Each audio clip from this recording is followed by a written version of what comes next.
Alright guys, today I want to do a full unboxing, review, and setup of my 4-in-1 USB to HDMI adapter. I do want to say thank you to the company for sending this out for you, so let's go and check it out. It's good if you want to add like another monitor to your laptop. That's what we'll do. Alright.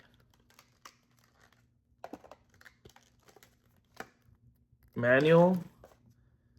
And then the actual 4-in-1 adapter. So you get 3 USBs, Type-C, USB, and then the HDMI.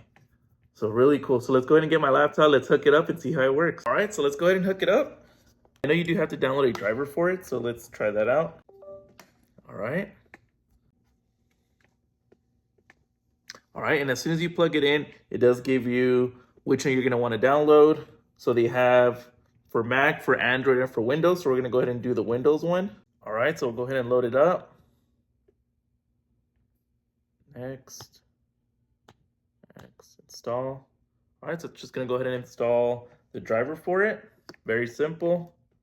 Everything was brought up as soon as I plugged it in. It does have all those USB ports are 3.0, so you'll get fast speeds on there. And then we'll go ahead and hook it up to my monitor here. You will need to restart the computer. So, all right, so it went ahead and restarted. So we'll go ahead and hook it up. So we got my monitor back here. Hook it up to here. It does display in 1080. Let's see.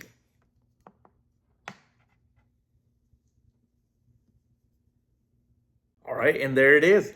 Mirroring exactly what I have on here, or I can make it a second display or however I really want to set it up. But as you can see, sets it up right on here. And we'll go ahead and try one of the USB ports on here as well.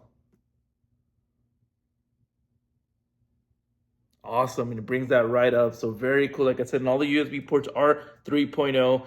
And then I did just want to clarify on the Type-C, that is to power the hub in case it's like an older laptop and you have everything else connected to these 3 ports, then this would be strictly to power it on, not to do any kind of transfer. So either way, like I said, it's nice that that is an option as well. All right, and then we'll kind of just show you if you do choose to extend the monitor. So we'll just go ahead and drag this over here. Maximize that. Go to this website. No lag at all. And then we can go to, we'll do a YouTube video.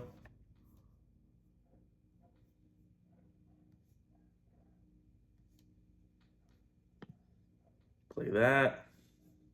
And then we'll come over here. All right, we'll go ahead and load Edge. And as you can see, everything just smooth. It's not having any kind of problems. So really, really nice adapter. So there you have it. If you guys are looking for a new 4-in-1 adapter, if you're looking to maybe add another monitor and still get a couple extra USB ports, definitely look into this one. I'm gonna leave that link down below. Highly recommend.